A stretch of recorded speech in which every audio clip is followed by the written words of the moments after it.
to RenéMarie Stroke of Luck. I'm RenéMarie, and I have sitting next to me my co-host, Judy Marlowe. Hi, Judy. Hi, how are you Good, today? Good. And we're very honored to have a new, we'll call her friend because we connected as soon as we hit eyes, Jean Marie. Jean Marie has really, good morning. Good morning. Nice Good morning. Thank you so much for Thank you joining for us having today. You're really, this is, it's such an important show. And every show that we do is so important because this platform that Jim provides for us at Village Connection Network is so important because it touches the world. And not only touches the world while you're watching us, but you can always go back on at any time during the day, having access 24/7 through Village Connection website, which I'm going to share with you in a few minutes. You can go to Jim's Village Connection YouTube. You can go to our YouTube, which is RenéMarie YouTube, or you can go to our website, which is www.renemarietv.com, or you can go on our foundation website. So we are all over the place.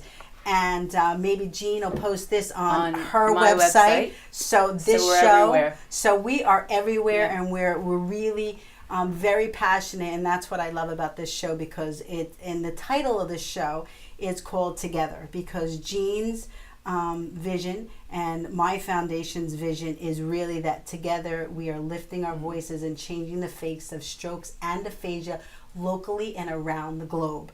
And that's what we're doing. Definitely. So thank you so Absolutely. much. Thank I can't wait to share with everybody the important pieces. And it comes from frustration.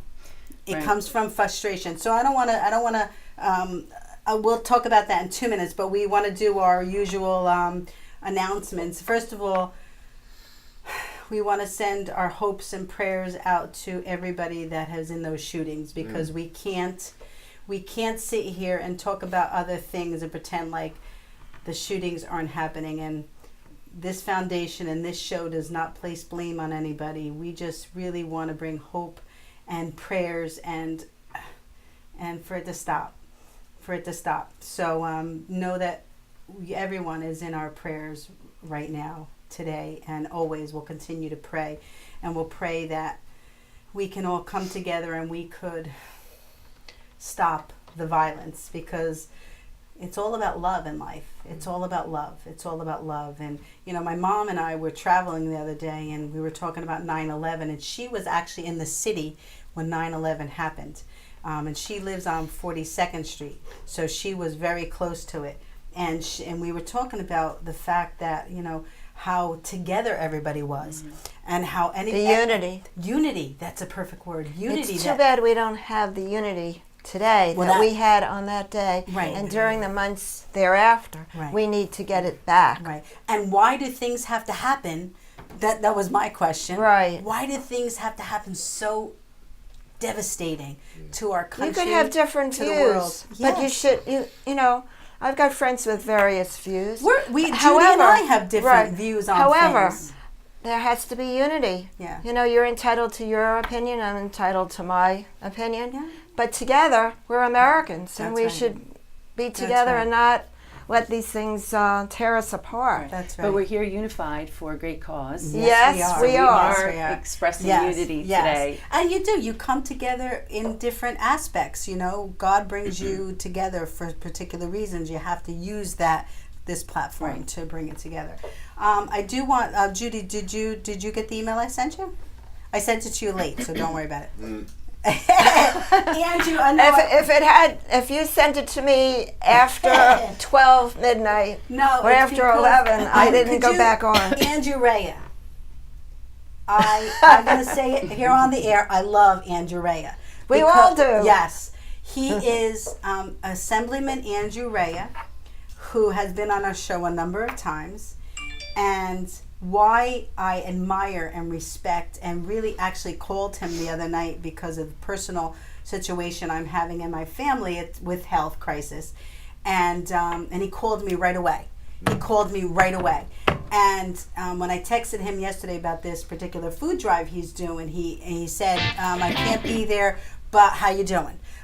And when I watch him on Facebook, the things he gets involved with, and just he is such a passionate. I've admired him for many years. He's gotten out Big in from the his mom. community. He's very big in the community. Yes, but just he's on the health commission in Albany, and he was, or he's running for office in the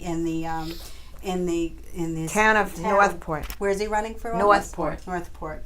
And I don't know the gentleman that's running with him or against him, but all I can say is that Andrew Rea, it would be an asset to anything that he got involved with. Agree 100%. Yeah. So, although here was one of the things that he is doing. If you could put it up, Jim, he is doing a food drive. Jim, could you read it to us, because I don't have it in front of me? Oh, you can't? I may be able to do that. Yeah. You know what? Oh, here, I have it here. Okay. I have it here. Okay. Let me see. Because I have this family crisis going on, and then my daughter asked me if I wanted to go to a country concert yesterday. Oh, nice. And when I went home at 12 o'clock midnight, my printer was out of ink. So, Renee, you got to slow down, I think. So that explains when you sent the email. Yes. So, Andrew Rea, did you bring it up? Can you read it to Sure. It's the us? second annual summer food drive to end hunger. New York State Assemblyman Andrew Rea.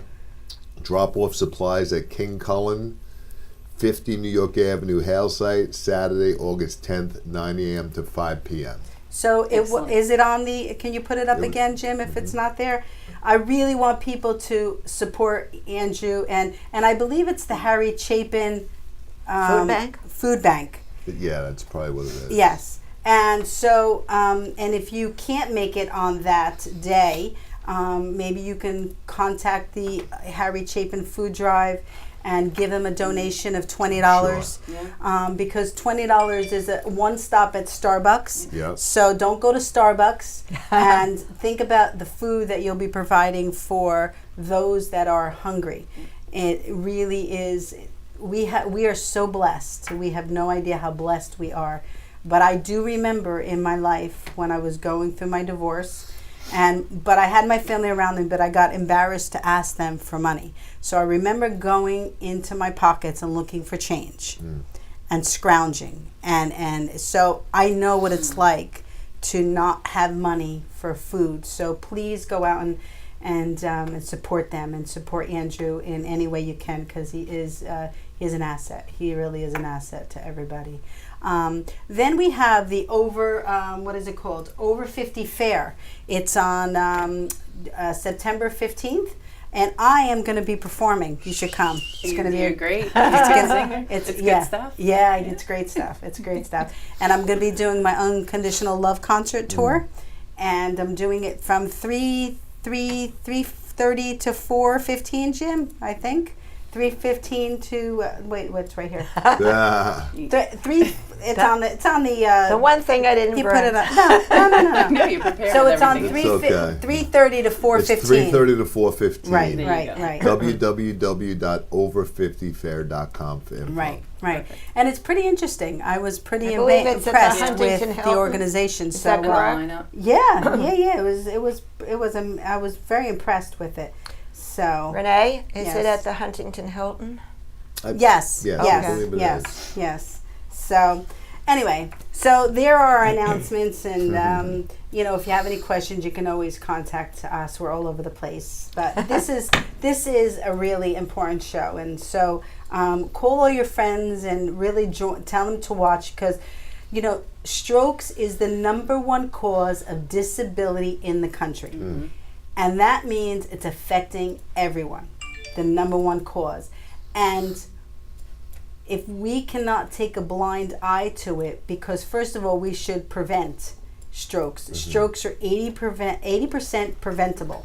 If you care for your blood pressure, your diabetes, don't smoke, you have to be healthy. So exercise. And overall mental health is a big factor. Depression. All of these tie into factors for having a stroke. Wow. And I never knew that before. I read that in the newspaper the other day, or saw it on TV, I don't remember. But anyone having depression could cause Right. a stroke to happen. Stress, anxiety is another big factor. And tying that all in, you become sedentary, you're not moving. So these are all things that can cause your body to shut down and possibly have a stroke. So, yes, so disability, and also it's the number one killer of women more than breast cancer. Wow. And most people don't know that either. So that's something, those are very alarming numbers. And the biggest thing that we need to know is it's not just an old people's Oh disease. my God! Anybody could have a stroke. Anybody at from any an time, and they do. From an unborn baby through children,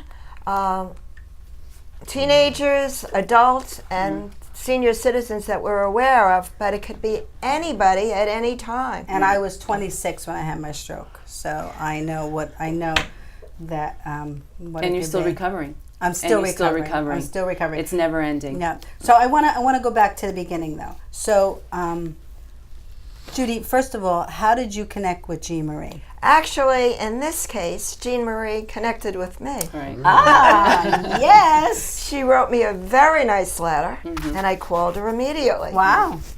Well, that's awesome to me because that means our word is getting out of what we're doing. Right. Right, Jim? And we talked about this, that the strength in numbers, that we all have to band together. We just can't be single voices in the community. We have to band together and become one big voice to let everyone know that this is a very, very disabling disease. And people just don't understand when you have history of high blood pressure in your family, if you have any history of strokes in your family, heart disease. These are all indicators that, you know what, these are red flags. Maybe I need to really start looking into this and not just say, oh, this isn't going to happen to me. Right. And that's a fallacy. It can happen to you. It can happen to me. It happened to you. So I need to protect myself, and I want to get the word out to let you know that you really have to watch any of these little warning signs. Maybe it's migraines, maybe family history of strokes prior to people that are, which is why they ask you Don't when you go to the ignore doctor. a headache. Go. Right. My dad ignored a headache. That was very bad. Right. And he also had swollen ankles, which is why I brought him to the doctor. And the doctor said he was we asked Dr. What's his name? Dr. Beckelis? What's that? Beckelis. Beckelis. Yes, thank you, Jim. Dr. Beckelis is in my group. Oh, you My got to surgeon use comes him. in. I used his partner. He is incredible. Dr. individual. Zavarella. Incredible. We're boy. blessed to work with him as well. Yes. But he had said that, because we asked the question, if you have a headache, like, we don't want to scare everybody to have to run and go. But if it's something that lingers, headache, correct. something that doesn't go away, something that lingers, something that is over and above what you normally have, and you say to yourself, God, I never had something like this. Correct. What's going on? Call 911.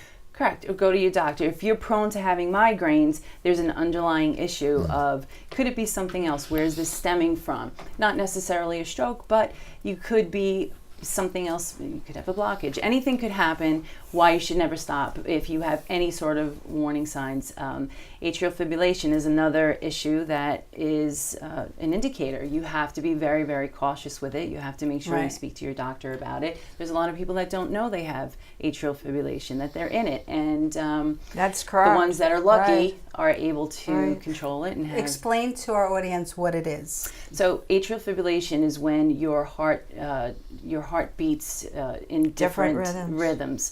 So it's very high at one point, and then it's low, and it's not, your chambers are not working properly, so you can form a blood clot in your chambers. What about if it skips a beat every once in a while? Right. So one of the things you need to be aware of is that you can have a blood clot, and that's when the blood clot could be thrown into your brain, and then you could have a stroke.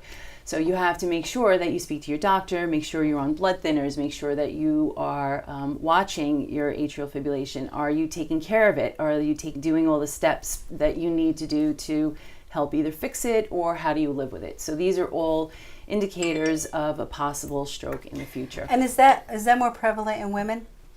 It's to be honest with you, I don't have the exact statistics I don't on know that. either.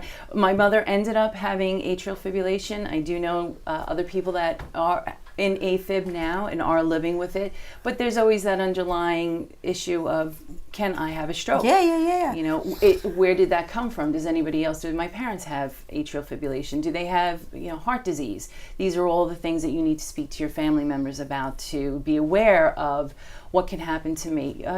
Whether it's younger or older, a lot of children today have a lot of stress. They have a lot crazy. on their plate. It's so crazy. They are also prevalent to having a possible mini stroke. Mini strokes are just and it's like a flash. It's a flash. They don't even know that they've experienced exactly. it. Especially when you're so crazy busy that you're just going unless and they going pass and out, going. of course. Yeah, Right. but sometimes kids go, ooh, what was that, and just keep going. They don't even tell their parents or whatever. Correct. Right. But hopefully the parents have an annual checkup. Right. With them, that's really important. Correct. So chances are a younger person is not necessarily going to be a candidate for a stroke, but there's other indicators. There's a lot more children that are juuling. There's a lot more. What's juuling? So juuling is these pods that they these smoke. Cigarettes. They're these little these little chambers or pods, but they're elevating into different levels of now, whether it's marijuana. There's a lot more cases of these jewel pods that are exploding on a person as they're doing it. And it's causing a lot of different rhythms in your heart, and it's causing depression, and it's anxiety, and so there's so many other factors now that parents are not aware of their children doing, because you can't smell these pods. They're some of them are rather strong. Some of them are strong. Some it depends of them are on what rather they're doing. strong, because I know that a neighbor of mine smokes it, and I could smell it all the way over in my yard. Well, Judy, that brought up another. We have to have Jean Marie on, and we have to talk about substances and things that could cause strokes. Exactly. Right. But today you're here to talk about a specific thing. Like we spoke before about really pinpoint things that we want to talk about. But talk to us about the story, the history of how you started your foundation, and tell us what the name of the foundation is. Pathways Stroke Foundation. Pathways Stroke Foundation. So most people that know me know I'm very passionate about this, and in December 18th of 2012, my mother suffered a mini stroke, and we went to the hospital, and the hospital at the time was not a stroke care hospital. It was very busy, and they had assessed at the time that she had dementia. She had never had any signs of dementia. She did have high blood pressure, she did have high cholesterol, but she was on medications for this, but she did suffer from headaches. So there were times throughout a few years prior that she would have these migraines, these very bad headaches. So within that 24-hour period that we were in the hospital, we were very careful. We stayed with her the entire time because we saw that she was getting a little bit better, but still didn't have a great memory. 24 hours later, she had a massive ischemic stroke. God. So she threw a blood clot, and that blood clot broke up into the left hemisphere of her brain in many different sections. So the result of that was she has many deficits. The biggest is her communication. Aphasia and apraxia. So what's apraxia? That is when it's your expressive part where you cannot get out what you're trying to say. You can't express it. So you can't write and you can't speak. And so I thought that was all aphasia. But apraxia is this other underlying part that they don't really speak about so much. Well, I do. And I never knew it had a terminology, because what I say to people is, yes, the aphasia world talks about not being able to communicate, but I know, I experience it, that I couldn't process it. Correct. I couldn't think. I couldn't. Exactly. Like, people be looking at me and talking to me, and I'd be looking at them blank, stared-eyed, and people would say to me, like, they think I was crazy. They think I was on drugs. They think I was, In other words, if you're asked to extend your arm or to do something, some movement, you don't understand what they're saying. You can't do that. You cannot. The information is not processing. It's not cognitively. It's not connecting. I'm not crazy. No, you're not. You're not. You are right. So apraxia and aphasia are two very, very, very difficult. Because the brain is your world. Right. If you don't have the access, if this isn't operating correctly, then you don't have what you need to function. Correct. Correct. So, and this is where it's so disabling and very isolating.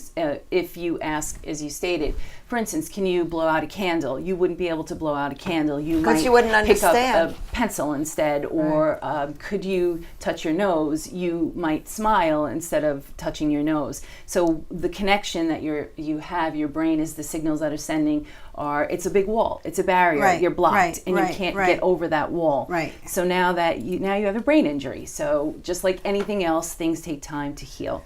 But something like this, when you've got brain damage, you have to get those neurons to work over this damage that you have on your brain, and that takes a very, very long time. But I tell you, it can be done. It can be done. And I am living proof that it can be done because I keep talking about him, Dominic Cortellessa.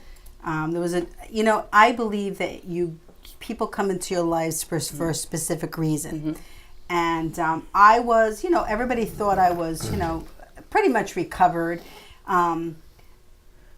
But I went to work at this location, and this gentleman, Dominic Cortellessa, who happened to be a board member at the time, he was a corporate guy. Mm-hmm. He knew how to work with people to push them a little bit higher than they were, but to get everything at them that they could get. He wouldn't push somebody else like he would push you, or right. He was very in tune with that. So he knew. I don't know why. I guess it was a God thing that he started working with me, and he slowly used tools to retrain my brain and give me the tools that I could use in my life without him there, because I would say, he would always say to me, well, he never gave me the answers. Which is great. Which is great. Right. Which is because great. as Right. stroke He wanted you to think of the caregivers, stroke caregivers, you want to help Correct. your Yes. loved Yes. one to Right. to answer the questions, but really they need to work through it and Right. process it. You need to push them a little higher to get where they are. And that's a very important point. That was I will admit that was one of the things that we probably did too much for my mother, knowing that it was so devastating that we wanted to do everything we could to help her. So we would answer a question for her, or we would do something for her instead of allowing her to do it herself. Yeah, so, you need to understand that they, first of all, this is, and you probably know this, but I'm just going to share it with everybody, that one of the biggest things that me as a stroke and aphasia survivor and advocate is that when you're talking to somebody that has had a stroke or suffers from aphasia, you need to, first of all, love them through it and give them the time. But what they really need to know from you is that you're there and that you're not going to leave them. Right. They need to reestablish this trust issue because their brain is so defragmented that there's no boundaries anymore, and everything is all over the place. Right. So you need to, and then, like Dom used to say to me, it's okay. You know what? Just think about it and we'll come back. And day after day, he would come back and we'd talk about the same question. Not really in a challenging way. Not like I was afraid that he was going to come in because I had to think about this and I had to do that. But it was more of a loving, teaching. Right. Did you ever way. tell him personally that? I tell him every day. I was on the phone with him the other day about something else. And I told him. Because I know you talk about it here. I know. But I'm wondering if you... I do. Yeah. And That's great. I always call him because even though, there's months that go by that we don't talk, I know that he is there no matter what I need. But that was the gift that he gave me. He gave me the gift to be able to flourish on my own, which is scary when you've had a stroke. Right, your mom, you have to teach her. You got to kind of teach her to have the powers, to give her the power back. And and that's exactly what a lot of people forget, that it's very isolating when you have a stroke and you're disabled. It's very isolating, especially when you can't communicate.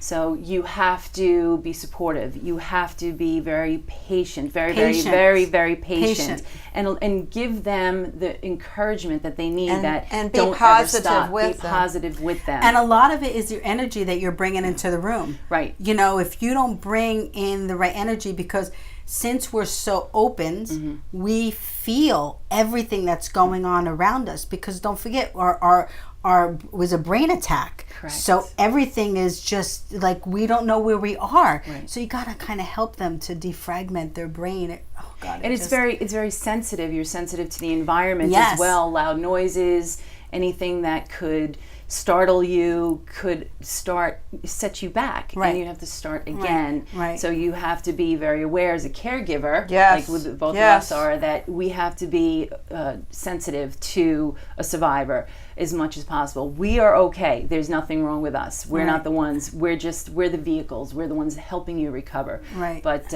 one of the things that I have to stress is when you are a caregiver, make sure that you allow the survivor to do the best. You have to struggle as a survivor. Yes. You have to You struggle. have to struggle in You have to life through struggle. anything. Exactly. Whether So, you're, Right. you're a person that hasn't had a stroke, or, you got to push your way through it. You have to push through it. But you need to have that love around you to encourage you, to push you through it. Right. And my motto is to love them through it. it's to a love team them effort. through it. It's It a is. village. We say that we have a village that helps them through it, and that's what gets you to where you are in Yeah. recovery. But it's a forever recovery. Well, let's talk about that, Yeah. because that is something that Yes. we always say that. What's our motto, Judy? That money shouldn't be money and insurance. Money should not be the deciding factor in stroke recovery. Right. And it is. And It is unfortunately, because of insurance. Right. And it could prevent you from moving forward with your Correct. physical therapy. And the family doesn't always have the money to do what has to be done, to transport the person, to get them that therapy as often as they need it. Right. And the nursing homes will, if you do not show a recovery within a short period of time, they cut you off. Right. We actually went through that as well with my mother, with her recovery. It was a very stressful time, and she had 2 weeks left for her 100 days. So you normally will get 100 days of recovery when you have a stroke. Depending on the level, of course, you could leave a little bit earlier. But we had 2 weeks left, and as of the family members, they kept saying, whatever you get in these 90 days is all you're going to get back. And that's it. Right. As we digress for a moment, but that is not the case. So know that when you are a caregiver, recovery is forever. And someone like my mother has recovered incredibly. Although she cannot still speak, she has found so many different ways to communicate through facial gestures, through hand movement, through moving things around and placing things, setting it all up. But that's not good enough. That's Right. not the end. I'm not saying that for you guys. I'm saying that for the insurance Right. and world out there, that because she is found different ways, she still needs recovery and help Correct. in her recovery. She needs it. And she needs it to be able to speak again. Right, and there has been plenty of research that neurologically it takes so much time for our brains to heal, and it could take 10 years, 15 years, could take 20 years, and it shouldn't matter of age. Age will be a little bit of a factor. You have more of a challenge. You were very young when you had your stroke, so you had a lot of positives to help to get you where you are now, and you were so fortunate. But I had my father and my sister. My father was, he paid for every single thing I would not have to stress about anything, me and my husband. He took care of everything. Wow. it's amazing. I look at it like now it's my time to give back. To give back, Right. Because I wouldn't be here if it wasn't for my father paying for everything and supporting us through the process. And then, my sister was my medical, mind. She's very medical. Right. So, you have to have that team of people around you to figure out what you're going to do. Correct. Right. But same thing. My sister is the medical portion of it, so we always turn to her whenever we have a question. Should I do this? Should I not do this? We all have our little roles that we play when we're taking care of. And it's important that the family sticks together. Have to stick together. There's always challenges, but we have to overcome them for the person that's Yeah, because it's not about us. It's not about it's not about us. about you. It's about them, and that's why we do what we do. Right. Is because we want to help others that might be going through the same. Right. And we don't. I mean, we're not experts, but Right. we're learning as we keep going, and we're passionate, and we don't have fear to just keep driving it Correct. to make a difference. Right. And I would like to, Judy, I'd like to have a round table discussion. Okay. With Dr. Beculus, Jean Marie. What was the name of Rosanna? Was that the name of the woman? She just had a baby. We'll think of her. We know. No. I'm throwing these things at Judy, so it's not Judy. But when it comes to my mind, It's only 5 years of people Right. that It could be anybody. But I think it's going on 6 years. I really think it's important for us and Andrew Rhea. I think it's really important for us all to come together to say, we have to start somewhere. I don't care if we need to go to Washington or we need to go to Albany or we need to go to Trenton, no matter where we need to go, but we need to start somewhere. So we need That's to true. all come Right. together and have a discussion, and and we need to ask politicians to be there because there are voices. Right. There are voices. My dad lost his eyesight.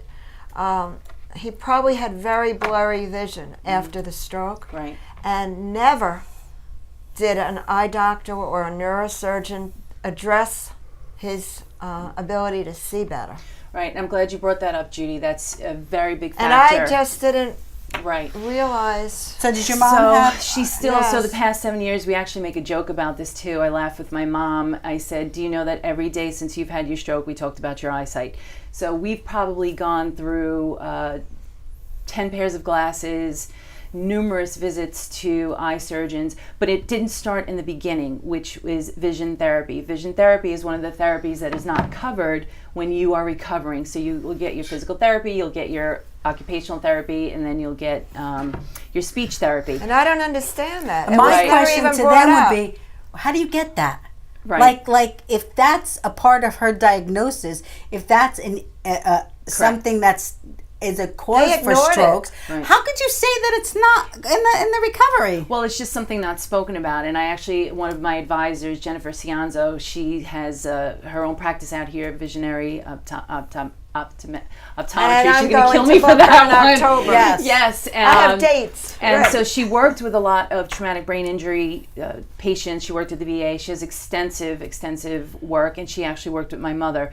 But one of the things she has spoken about is you have to get this from the beginning. You have to help with your vision. Wow. I have another story. A friend of mine, her father just had a stroke, and now he has lost his peripheral vision. And I said, well, has the eye doctor shown up? She says, I didn't know the eye doctor should show up. But it has to be a neurological optometrist. They need to come in and assess because they're the ones that are looking from the brain point. Because if you lose your speech, chances of your eyesight going is pretty good when you have a massive stroke.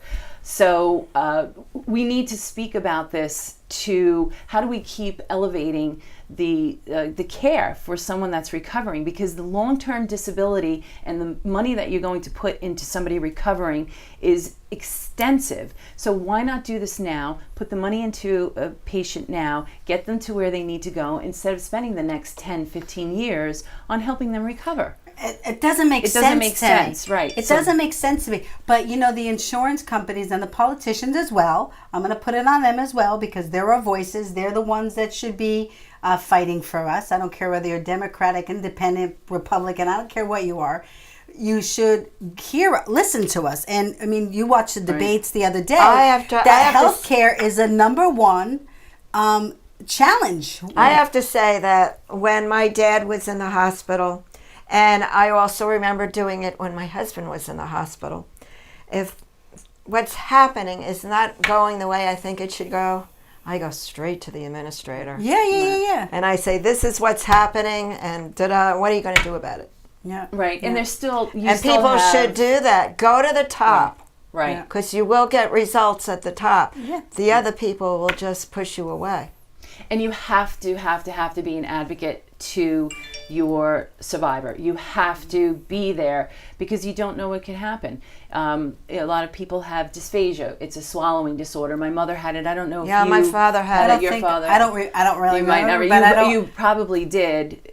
So you had swallowing issues, is what dysphagia Yeah, is. because they come in to check when after you've had a stroke whether Right. you could eat before Correct. so I guess that's I don't think I had it, but it's been Well, such they didn't have to put such in- a humbling long journey to Wait. this point that I have no idea Renee, if I they had didn't it. have to put in a feeding tube. If you No, could no, not swallow, no, they would no. immediately have to use a feeding tube. Correct. I don't, do you Yes, think They'd have to they do did. surgery. She actually, my mother had a feeding tube. Oh my and, gosh, And no. my And friend's it's- father just had a feeding tube And temporarily. it's terrible because for two reasons. One, the food is pureed. It doesn't taste anything like regular food does.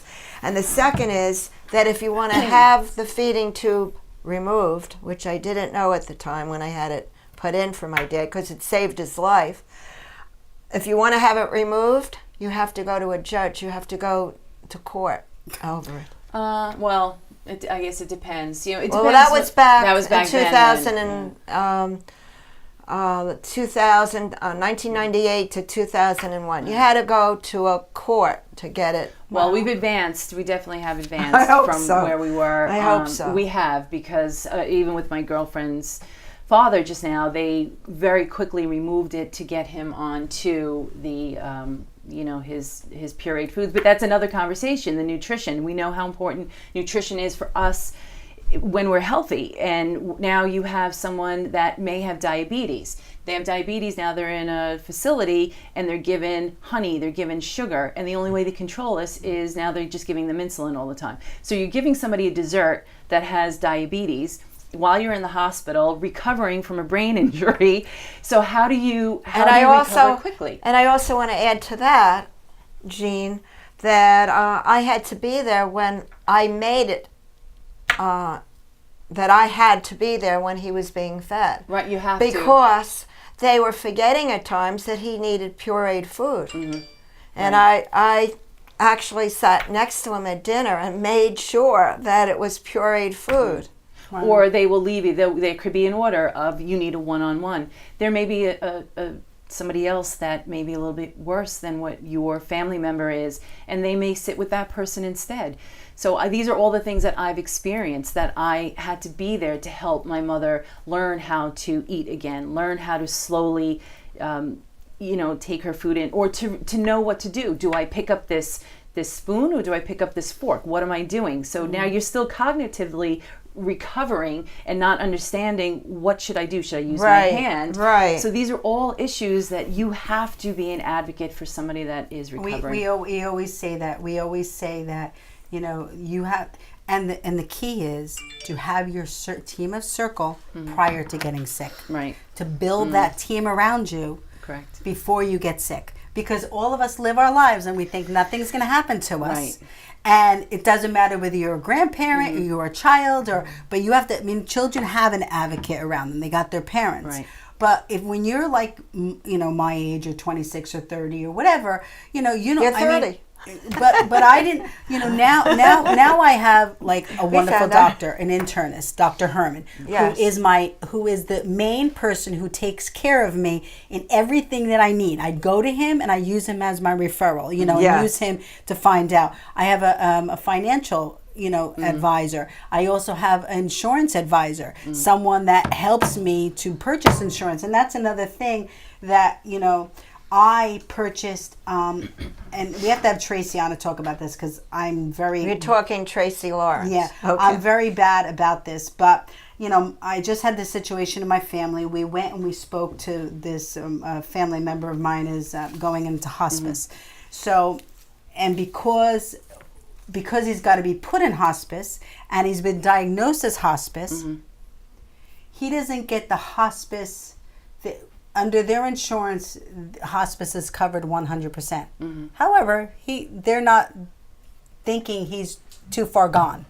So he can go into any location, and one day he could be a hospice patient, and the next day he can't. But they're saying he's done.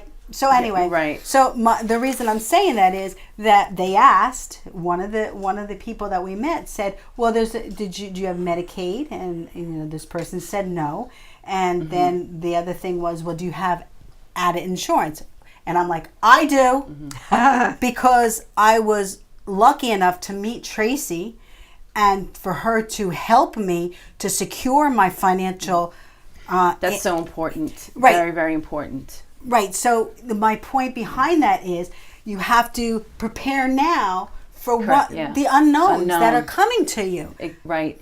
And it happens. Again, many stories of people that are struggling with their parents that don't either want to go to a financial advisor, possibly. I have to add something.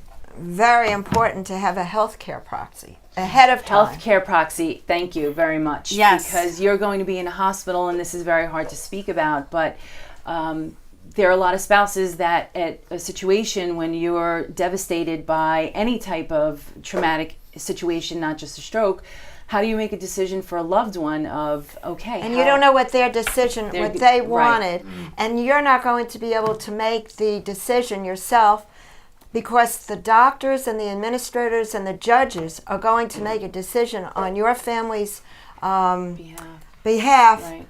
because you did not Have a healthcare have proxy. a healthcare proxy written Right. before. And it's very simple. And I just Very easy. discussed it with a friend of mine from the Cameo Club that I belong to. And we were talking about her daughter. And I said, by the way, do you personally have a healthcare proxy? And she goes, no. Why do I need it? So important. So a healthcare proxy is you personally, myself, would get this sheet of paper, which you can get off the internet. It's better to go to an attorney, though. I Go to feel. attorney, But you know what? You don't need to. That's the truth. I mean, it probably would be better. But if you get a healthcare proxy and you have it notarized, Right. Still, notarization there are aspects to a healthcare proxy that you may get a general one on the internet, and I've looked at them. Right. I went to an attorney. I But wanted to some make people sure don't that have we know. money. But some people Right. don't have the. I mean, don't it have costs the like $300 or $400 to get a healthcare proxy, Right. and that's okay for us because now I can at least say I'm comfortable. I'm not rich or anything like that, but I have a financial. But we're talking about your life, okay? And I know, but what if people don't have? They don't have any they don't money. have. So you can. They don't right. even, a lot of money. like I said Right. before, I went through my pockets looking for money yes, for but change. maybe you could pay it off a little at a time or No, something. no, that's the But last thing I think that really? people would even consider. We're thinking just about, saying, right. it's so sad. Maybe we should have a healthcare proxy fair. Yeah, well, because and right. have people have an attorney there. I have an attorney. We can help Why people. not? I have an attorney. Okay, you who bring the is attorney, booked. and we'll bring the We're people. so good together. I have an attorney coming in October to discuss healthcare proxies. Okay, Oh. there you go. Perfect. Perfect. We'll have a line of people out the door. Yes. So my thing is maybe we can have a fair where We could do that too. We can support people that can't afford to have Right. healthcare proxies. And what they You need know, to have in their healthcare proxy. Right, and have the right person making the decisions for you, not Right. just who. Just Right, you just wanna don't make get it sure. off the computer. Know what you need in it if you're going to get it off the computer, and Right. what you want to add to it if you're going to take it off the computer. And also Right. a very hard conversation in addition to the healthcare proxy is a DNR. What is a Oh, DNR? yes. Oh, DNR, very this is very yes. important. Do is not Do not resuscitate. resuscitate. Do you know who you are. So do you want to recover? Do you want to go Depends through a long on how road? bad your situation Correct. is. But is- that's why you have to have a healthcare proxy to choose determine. that person. Like my daughter Samantha is my healthcare proxy for my health. My daughter Brittany is my financial and my. But if you don't paperwork have and it in stuff. writing, I you know. do, and I Right. have it notarized. Right. I have Yeah. it notarized. So but the these are- DNR, if you have a DNR, you'll be wearing it in a bracelet. Right. It says that if under certain situations, if you're really in trouble and you're not going to get better, you're going to be a vegetable or something. Do you want to continue living like that, or do you want to? And I really think it's important, and I know you'll agree with me, Judy and Jean Marie, that because you're talking about this doesn't mean you're going to die. Right. And that's the fear everybody has. Like they don't want to They want address control. it because they're afraid of the unknown. Well, the unknown That's is a going to great happen. point. The unknown is going to happen to us whether we're prepared or not. Right.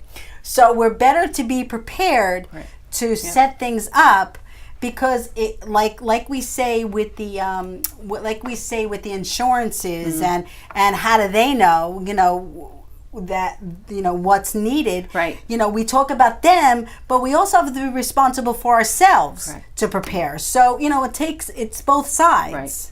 Right, and we put ourselves off because we're so busy doing other things. But when you go through situations like this, you really realize, what, I have to get all my ducks in order. When it hits somebody in your family, I know that I went to seminars and they talked about healthcare proxies, and I went back to my parents, who are much older than me, and I said, well, there was a 40-year difference.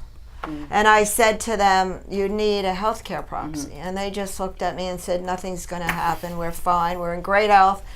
You worry too much.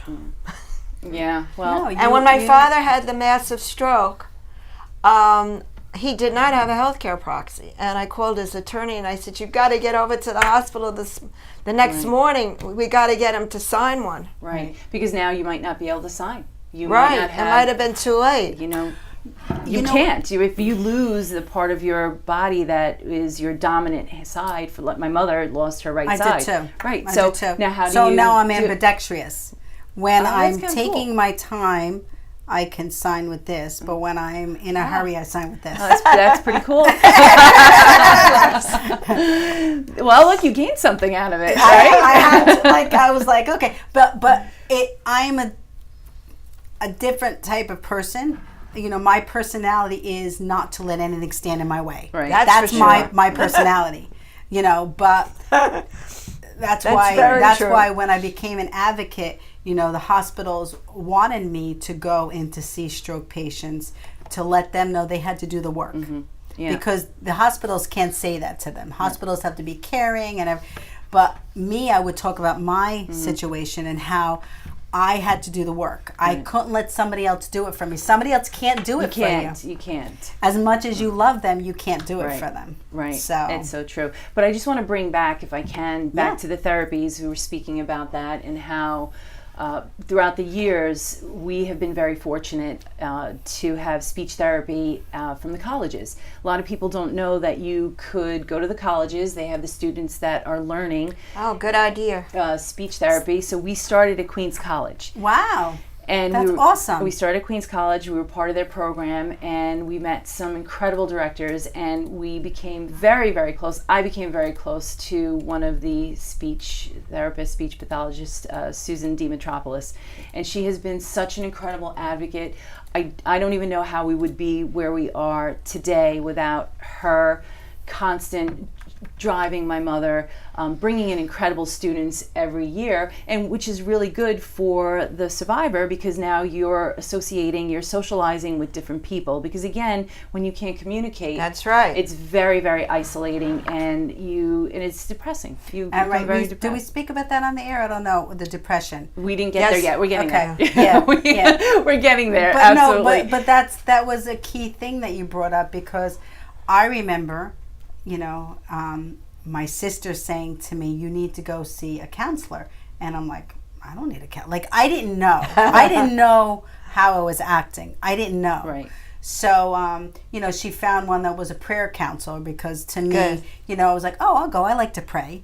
So she found a way to get me into, it wasn't like you got to go see a psychiatrist or something, but she got me into a counselor. And I go every year to Light the Way Counseling in Midland Park. Cindy is my counselor, and she works for me. And every year I just go have a recheck, just to make sure that I'm still okay. But she's part of my team that I built around me to make sure that everything is okay. And if I have something that's bothering me, I know I have a place to go. Yep. So it's so important. Right, and depression, anxiety are big indicators when you have a stroke and you can't control your emotion because now that part of your brain is damaged. But even when you are recovering, it's very sad. Your life is changed forever in an instant, in a second, without you knowing. Stroke is the silent. It comes in very quickly. And now, how do you cope? For years and years and years of, I can't move my arm, I'm doing this. I can't speak. I want to say something. I want to be part of the conversation. Right. Because you can go out. You can go to a restaurant. You can go to a movie. You can have dinner with friends or have people over, but then you have to sit there and listen to everybody else speaking, and then you can't. So right. to try to process that year after year is so very challenging. So it goes back to your village, of your people, of bringing them in, understanding, letting them know, bringing them into a conversation. Let them speak however their language is, whatever form they have. Yeah, however, encourage them. And say, that makes sense. Like, don't talk to them any different than you would talk to somebody else. Right. Just be patient, be kind, Yes. speak to them, Right. look them in the eyes, Correct. make that connection with them, because that will, I say it's like peeling an onion. It'll peel away the onion Right. and allow you get to the core of that person. Absolutely. So let them know. Say, you know what, I understand. Really? And Yeah. that's what we do Yeah. with my mom is Yeah, I saw something online on Facebook. Yeah. So Yeah. we exchange these pleasantries together, and we exchange these wonderful little conversations of, I'm like, Mom, really? Are you kidding me? Is that really, Yeah, that's what you yeah. think? And she'll start to laugh, but that gives her such hope of, I'm getting better. Yes, She I'm understands me. Yes, and yes, that's yes. such a key indicator of her continuing her drive forward.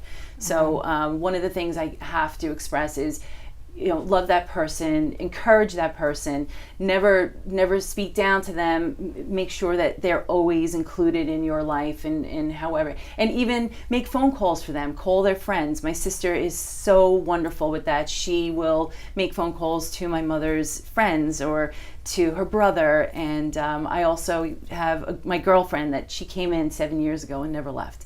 And she's become friends with my mother. The two of them have this incredible bond. Wow. And she's part of this team. She's part of our family. And to go through this, we always say to each other, I have no problems. But I want to get this out for other people to understand. You have to take care of yourself. You have to watch the warning signs, because your journey, your road forward is a very long one. And depression, anxiety is all part of it. There's a lot of crying. You cry a lot. I don't know if you went through that or if your dad experienced I any didn't. of Well, that. I don't know if I did. Yeah. I don't know. No. But we had a gentleman on the show that would cry. It was way back in the Madhouse TV days, that would cry on the drop of a hat. Yeah. A drop of a hat, he would And cry. also a sign of a stroke is when you can't stop laughing. You laugh for no reason. Yes. Right. Yes. Right. Yes. Different part of your And brain. No, I never saw him. He seemed more positive. He didn't, show me anything like that. And he was able But to I was there communicate. every day. Yes, Right, he and was able to speak. communicate. Right, that's huge. That is a very big factor of not losing your speech. So, I could say again that it's very frustrating. It's frustrating to us when we're having a conversation and we can't let people understand what we're getting out when we're just speaking. Imagine what it's like when you completely lose your When my ability. dad had the stroke and he was in the hospital and he couldn't really talk then, and he couldn't move, he couldn't sit up or anything. And it was a couple of days in, and his roommate was complaining about a hamburger that wasn't cooked right, and was saying things that my father found very upsetting. And all of a sudden, in front of all these people that were visiting my dad suddenly sat up and said, "Stop it!"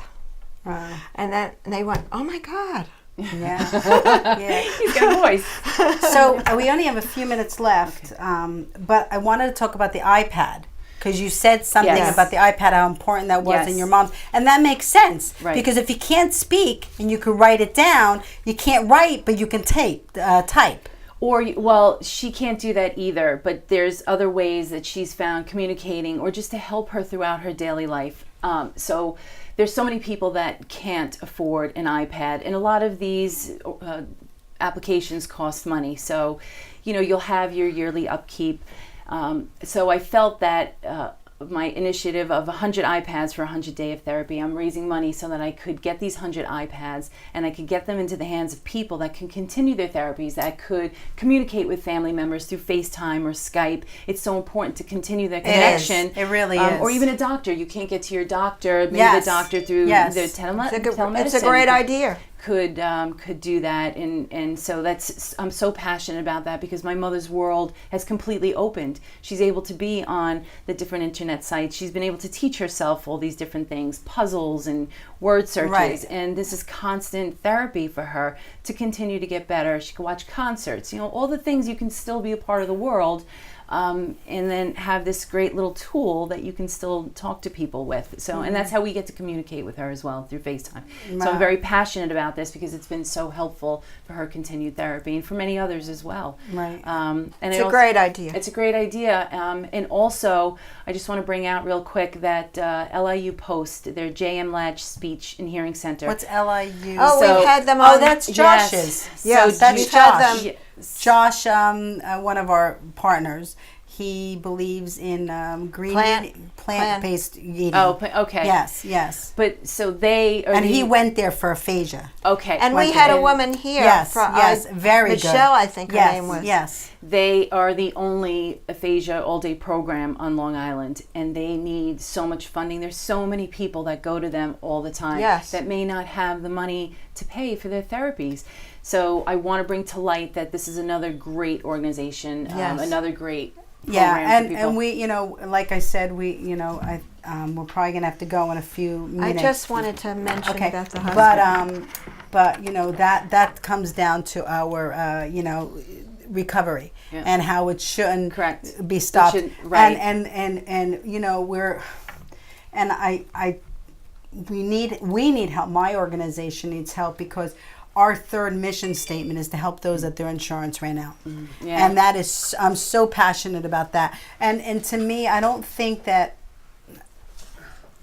helping one person is going to be good enough because there's so many people that need it. Right. So our thought is to build a center and have people come and volunteer their time, doctors and ambassadors. stuff, to be ambassadors to help them. So we'll work on that together. We'll definitely work on that together. Yeah. Is there anything else that you would like to say before we close? But I will tell you that we're not done. We're not done. This is only She's coming back in October. Yes, I'm and this coming is back, everyone. yes, and this is only the beginning because I just feel like we're gonna make a lot of a subjects difference. to cover. We're gonna make a difference. But so, is there anything that you want to just want to give a quick recap of your bullet points? I do. Well, first I want to thank you again for allowing me to be part of your show and your anytime. world. And thank you. I've had quite such a great time talking to you on the phone, even being We're a part going of to this talk a world. lot more.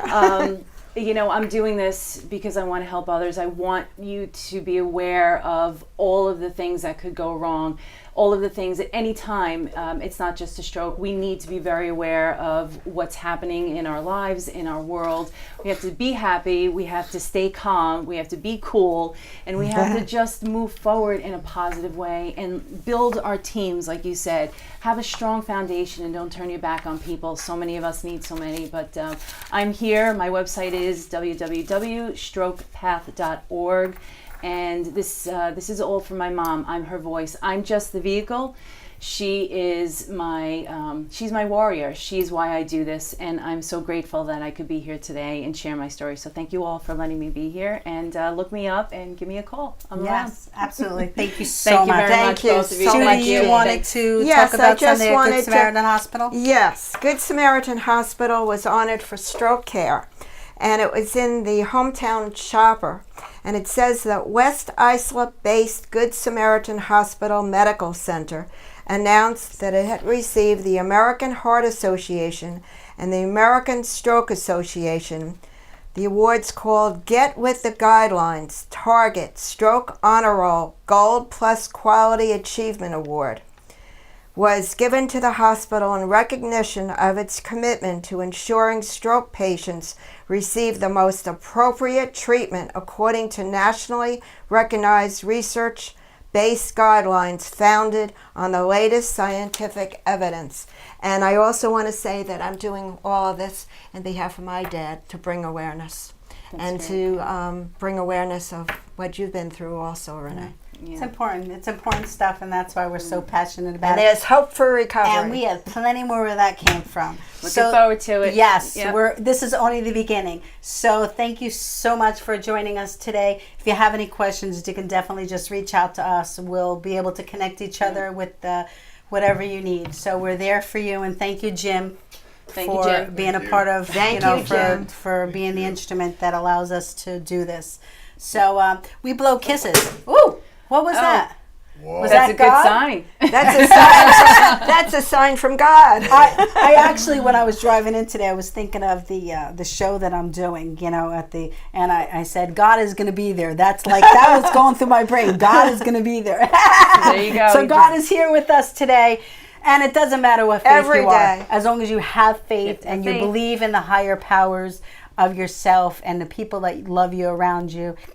And love is the answer. Love is the answer. I agree. Love is the answer. So we're going to blow our kisses. So we're going to blow our kisses. I'm ready for it. And we'll see you next week. And hopefully our guests who we have scheduled will come. It's kind of a touchy situation right now. I'll be back. Yeah. I may be back. Yes. Yes. I may be back next week. Well, actually, I mean, our guests may not be able to come, but you're more than welcome to come back. We're actually going to do a presentation on knowledge is power if they don't come. So that would be awesome for you to be a part of Yes. that. That'd be awesome. So for keep you to the be a part date of open. Okay. Yes, yes. Okay, so here we go. We love to talk, so sorry about that. Ready? 1, 2, 3. See you, everyone. Bye.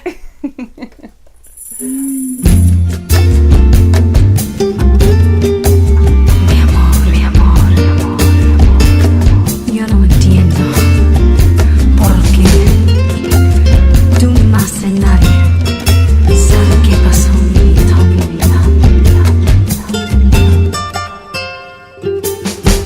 Yo no sé qué tú piensas, yo no sé lo que haré.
idea of where I stand. Oh, my mind clear. Lord, I shed all my tears. Oh, now baby, I was just waiting here while you moved on.